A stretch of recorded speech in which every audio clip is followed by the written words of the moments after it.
Fala lenda, se você está mais ou menos ali na faixa dos 20 anos, é muito provável que você conheça um Clique Jogos, um Fliperama, um Papa Jogos, enfim, esses sites aí que tinham vários jogos no estilo Flash. Jogos que rodavam no navegador, você não precisava baixar nada e dava para se divertir ali. Mas se você também, acompanhou o crescimento da internet nesse período, sabe também que o Flash foi descontinuado nos navegadores. Por que isso aconteceu? É sobre isso que a gente vai falar hoje. Antes de mais nada, eu peço que você considere deixar o like aqui nesse vídeo ou se inscrever no canal também. Eu falo sobre esse tipo de conteúdo relacionado à programação e tecnologia aqui toda semana. E se você quer ver esse tipo de vídeo, vai estar sempre aqui no canal. Então, se você puder se inscrever, vai dar uma força gigantesca. Vamos pro vídeo. A primeira coisa para a gente tentar entender de fato o que foi ali o Flash e qual foi a febre. Primeiro, vamos dar um contexto histórico aqui. O Flash, ele dominou ali muito a internet nos anos 2000. Foi quando ele se popularizou, era quando a internet estava começando a crescer, depois ia vir a fibra ótica, que ia mudar muito a forma como a performance era vista e como os navegadores eram utilizados. E tudo isso impactou a forma como os jogos eram desenvolvidos e pensados para a internet ou para o mercado de jogos em geral. E o grande lance do Flash é que não eram só animações que estavam sendo renderizadas ali de acordo com seus cliques de botão. Não. Havia um ambiente praticamente de desenvolvimento ali no próprio navegador que era renderizado e você podia interagir. Essa era a grande sacada. Então o Flash, ele era um player de multimídia que ia rodar ali no seu navegador. Só que ele funcionava quase como se fosse um plugin para ele, para que você pudesse ver essa multimídia, né? Determinado tipo de conteúdo ali que seria interativo. Um player de multimídia, é como o nome diz. São múltiplos tipos de mídia que podem ser tocados, né? Que podem ser renderizados, que podem ser executados por essa ferramenta. Eu posso ter um player de arquivos MP3, arquivos de áudio. Eu posso ter um player de MP4, arquivos de vídeo, WAV, pode ser. Mas, se é multimídia, eu posso também ter um player que vai renderizar arquivos HTML com CSS e com JavaScript. Essa é a grande sacada.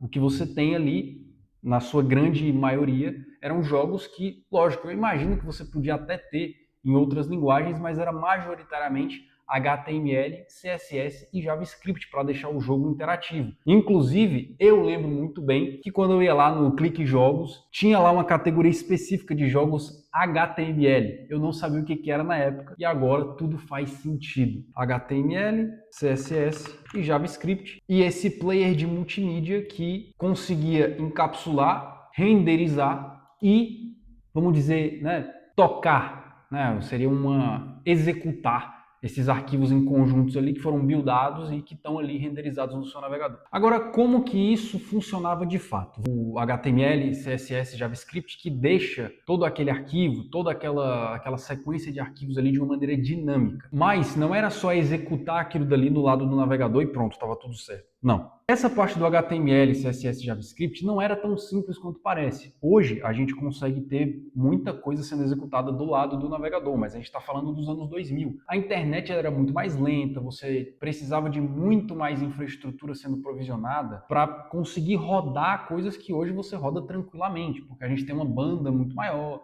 a gente tem navegadores robustos, novas features, conseguem entregar um nível de performance que na época não dava certo. Foi necessário criar um novo tipo de arquivo, o Shockwave Flash, que era a extensão do arquivo seria o SWF. E o que é esse SWF? Ele era um binário.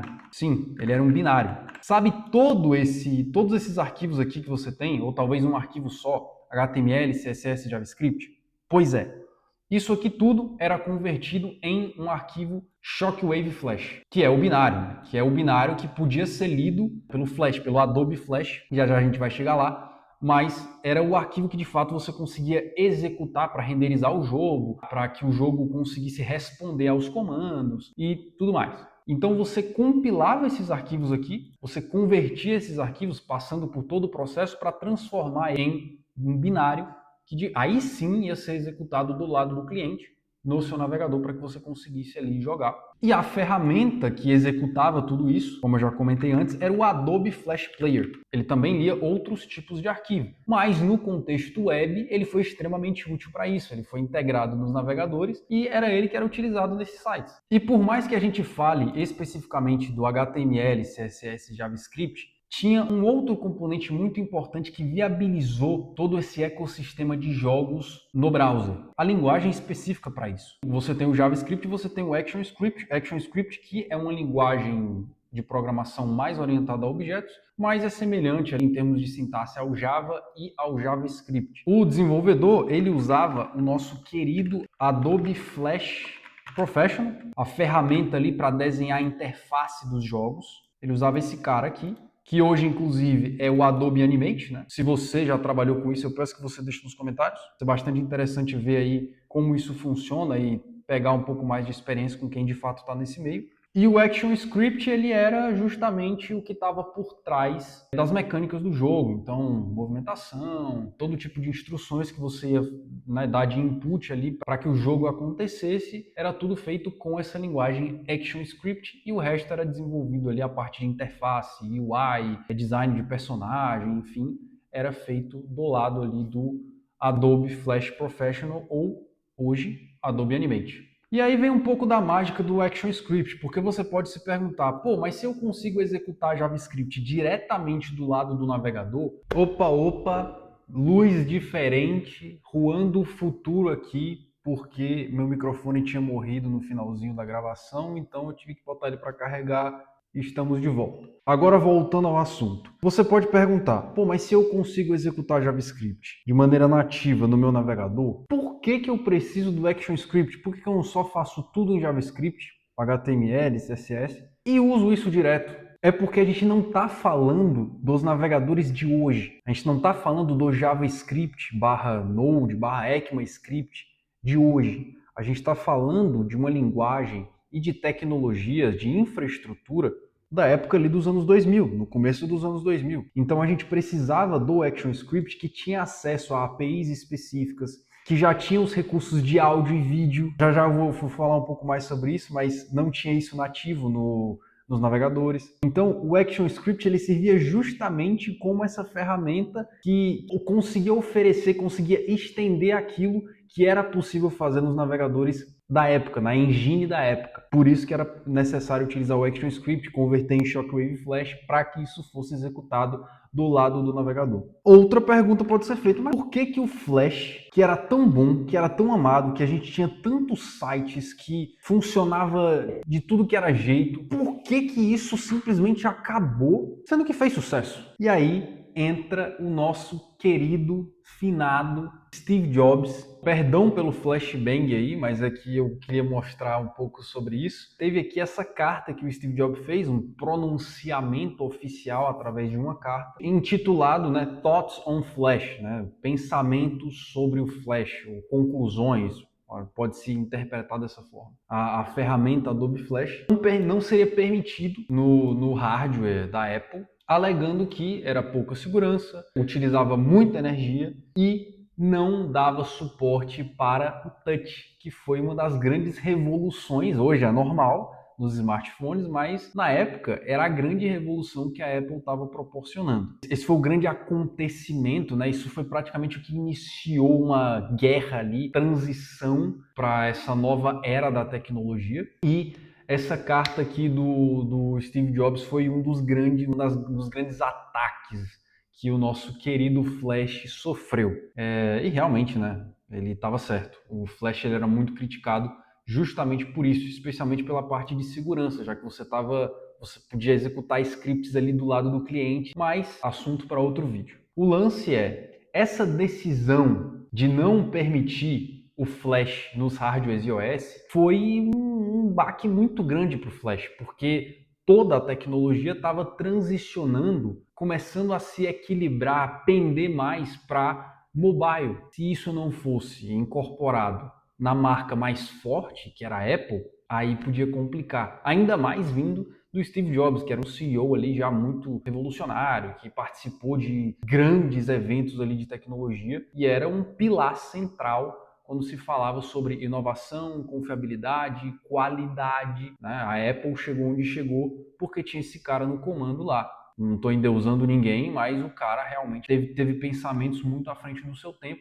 e as revoluções aconteceram não única e exclusivamente por causa dele, mas ele foi um cara que conseguiu pensar o mercado e formular a empresa dele de uma maneira que evoluiu demais a forma como a tecnologia era vista na época. Esse foi o motivo? Não, esse foi um dos motivos. A questão é, lembra que eu falei sobre o ActionScript oferecer recursos de áudio, vídeo, recursos de execução de script e tudo mais? Pois é, além do nosso querido Steve Jobs ter dado esse grande golpe no Adobe Flash, a gente teve o HTML5. E se você já mexeu com HTML, você sabe, já existem tags específicas ali nativas que já dão suporte para áudio e vídeo. Então o Flash não seria mais necessário, não seria mais necessária uma ferramenta externa para viabilizar o consumo dessas multimídias. Então meio que perdeu o sentido. E além disso, vieram evoluções posteriores com as tags de Canva e a própria possibilitação de WebGL, que renderizava ali gráficos 2D até 3D com alta performance. Isso já de maneira nativa, sem que você precisasse de uma ferramenta externa para isso. Eu vou usar essa ferramenta aqui, né, como o nosso querido Steve Jobs mencionou aqui, que tem problemas de segurança, que tem problemas de performance, que tem problema que não vai ter suporte para o touch. Ao invés de usar algo que é nativo e que vai funcionar muito melhor, com menos custo, com menos necessidade de manutenção, aí ficou difícil para competir. Foi basicamente por isso que acabou. Depois disso, ainda houveram várias questões de segurança que foram piorando. Então, não existem mais sites como antes e tudo. É justamente por isso. Muitos desses sites sofreram diversos ataques e aí isso acabou inviabilizando, né? Não tinha muito o que fazer. Esses sites como eram antes, não existe mais uma viabilidade para que eles sejam como eles eram naquela época.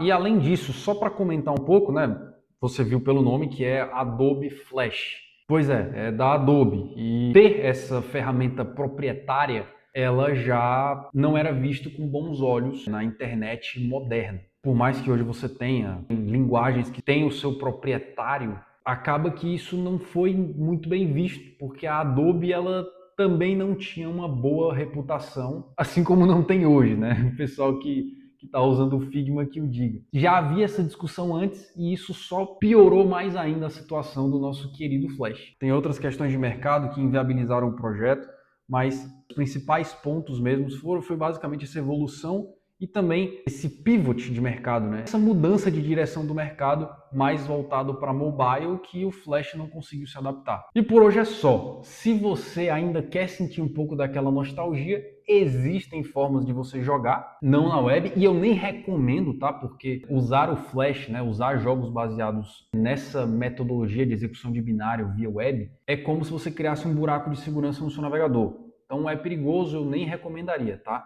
Mas existem formas de você executar isso de forma nativa. Existem emuladores gratuitos que você pode usar, como o Ruffle, e se você também conhece algum outro, ou conhece algum site específico aí que consiga ajudar nisso, eu acho que se você fizer uma busca rápida, você vai achar várias outras ferramentas aí que você vai poder aproveitar e sentir um pouquinho daquela nostalgia. Por hoje é isso, eu peço que você avalie o vídeo, se você gostou, se você tem algum comentário, se talvez você discorda de alguma coisa que eu falei ou tem algo a adicionar, peço que você comente aí também. Peço que você avalie o vídeo, deixe o like se você gostou, se inscreva no canal se você gosta desse tipo de conteúdo. Estou tentando trazer vídeos assim toda semana e até agora está dando certo. Meu nome é Juan, eu sou um desenvolvedor brasileiro, mas atualmente estou morando em Portugal e tentando trazer esse tipo de conteúdo aí, tentando tanto criar essa comunidade quanto compartilhar esse conhecimento, reforçar esse tipo de conteúdo. Pretendo trazer vídeos falando sobre entrevistas, falando sobre LeetCode, como eu já trouxe